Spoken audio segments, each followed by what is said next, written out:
Buddy. Buddy is basically what happens when you take Barney, turn him into a bit of a psychopath, and then hand that idea over to Casper Kelly.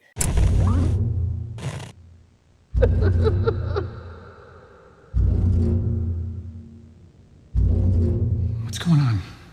This film is hitting theaters August 28th. It played at Sundance and South by Southwest and Fantasia, amongst some other festivals, but it is getting a theatrical release. And this isn't going to just be a completely straightforward review. I was able to chat with Casper Kelly, and he's going to shed a little bit of light on a few things here as well. The production team behind this film is Boulder Light. They produce films like Barbarian and Weapons, and they approached Kelly with this kind of idea of making a Barney-style horror movie. There, at this point, is pretty much a pre-existing mascot horror sub-genre, but Kelly brings something a little bit fresh to the table here. He's the guy behind Too Many Cooks and Your Pretty Face is Going to Hell, and a lot of content for Adult Swim. He's kind of spent many years finding the uncomfortable, somewhat existential side of TV and pop culture, but Buddy, compared to these other pieces of work, is probably the most complete version that Casper has brought forward ever. It's funny, it is ridiculous at times, it is violent at times, but there's a good emotional heartbeat underneath all of it as well. The fictional It's Buddy, which is the TV show, pulls from a few different children's influences, and I asked Casper, outside of Barney, what kind of influenced this fictional TV show the most. And this world, as you mentioned, is kind of rooted in Barney, but there are other influences. There's the talking backpack, there's Dora the Explorer, there's the mailbox, Blue's Clues. Were those kind of core influences? Did I miss any major ones? No, those Pee-wee's Playhouse for sure. Thomas the Tank Engine. I wanted to do something with Teletubbies, but that's just sort of its own dimension. I have to save that for a sequel because that's its own thing, you know. And that combination of influences works really well because, yes, it is quite clearly on its face mostly tied to Barney, but it's not just a one-for-one parody of a specific show. They've kind of recreated the broader language of children's TV from the 90s with the production design and the puppetry and just the way that these characters are kind of performing and interacting with one another. A big part of why it works is the cast. The cast here is a bit ridiculous. We have Keegan-Michael Key voicing Buddy, but you also have Kristen Milioti, Topher Grace, voices from Michael Shannon and Patton Oswalt, among others, and a young cast of actors led by Delaney Quinn. I was curious how this all kind of fell into place, and Casper shed some light on the casting. If I remember correctly, I think Kristen came on first, which was a big deal. Mm-hmm. And that sort of helped us get other people. We,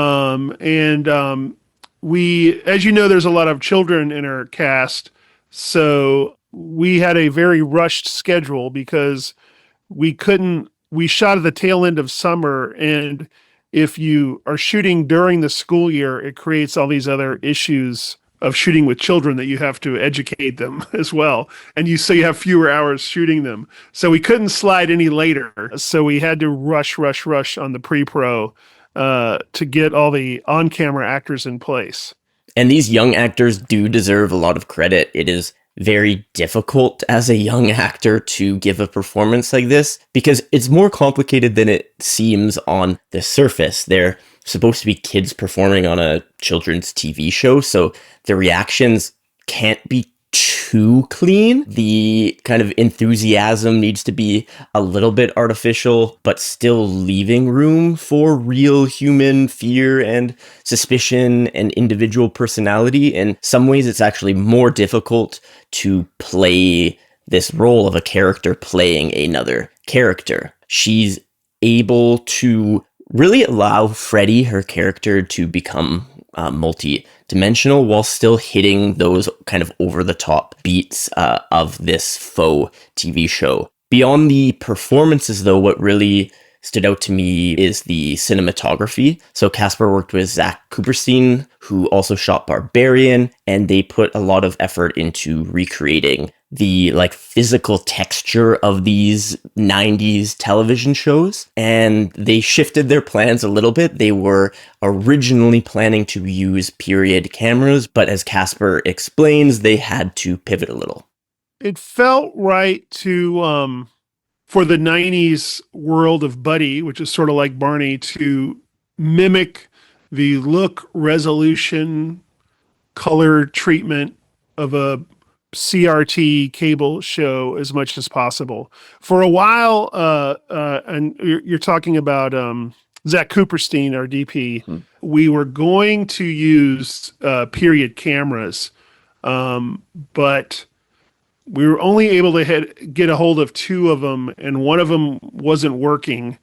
And if the other one stopped working, we didn't have a lot of leeway in terms of time. So I made the hard decision to shoot with modern cameras and work on it in post. And Zach did a lot of tests and everything. For example, using things that would make it so we're employing less of the sensor to get a lower resolution look rather than just doing it all in post and things like that. And Buddy isn't just using this kind of camera to differentiate between TV world and quote unquote real world. It's a little bit more complex and interesting than that. The aspect ratios and color and even sound change depending on where the characters are, perhaps literally or metaphorically. And it's not simply a dichotomy of TV world versus quote unquote real world. And there was a sound aspect specifically that I actually admittedly didn't even catch while I was watching, but really is another example of this sort of world building. It was fun to think about, okay, we're going to put the audience in this sort of claustrophobic 3:4 aspect ratio for a while. It'll be fun to break them out of it. And then from there, I'm like, well, let me think about some other palettes and aspect ratios and film types to utilize. So there's a few in there. There's more than just two. Yeah, for sure. I think at the beginning, we kind of have a sense, okay, we'll have this TV world and this other this real world, right? But it becomes a little bit more complicated than that, which I appreciate for sure. Oh, and I also have to interject that sound played a part too. The Buddy world is in stereo, and then at a very tense part of the movie, it becomes 5.1. There are also a number of Easter eggs buried within this film. One that stuck out to me, shout out to my undergrad many, many years ago, was the name Lou Boltzmann, who was listed as an executive producer on this fake Barney show. And it reminded me of a man named Ludwig Boltzmann, who was known primarily, or at least in large part, for his thought experiment, the Boltzmann brain. And I asked Casper if I was correct, and he acknowledged that I was, and I was the first. It triggered a memory of the Boltzmann brain. Yes. With Lou. Thank you. Yes. Yeah. You're the first. Yes. It is probably more likely for a brain to spontaneously form, complete with a memory of having existed in our universe, rather than for the entire universe to come about in the manner cosmologists think it actually did. Interestingly, initially Casper was talking about a little bit of a different Easter egg in the credits, a little bit about simulation theory. And while I didn't catch this one right away, I do think that he might have been talking about Nick Bostrom, as in the credits we have a Bert Bostrom, which later becomes Buddy Bostrom. And while I don't have 100% confirmation on this Easter egg, I'm feeling pretty good about it. Suppose you believe that we're eventually going to get the technology where we can simulate reality, then it follows that once we have that ability, we'll probably be able to do it many, many times. Then, therefore, it's likely, given those first 2 points, that we're in one right now. At the end of the day, above all else, Buddy is really, really fun, and it would be fun to see with other people. And because of that, before Casper and I ended our conversation, I asked him what he wanted audiences to take away from it and what he hopes that they would say to one another leaving the theater. I hope they have a great time and are surprised and scared and laugh and moved. And I hope they say something along the lines of like, hey, I want to talk about this. Let's go grab dinner or a beer and talk about this. I have some theories. That's what make me happy. And to me, I think that sounds like a pretty good idea. Grab some friends, watch a crazy Barney-like character kill some kids, and then go have a beer afterward.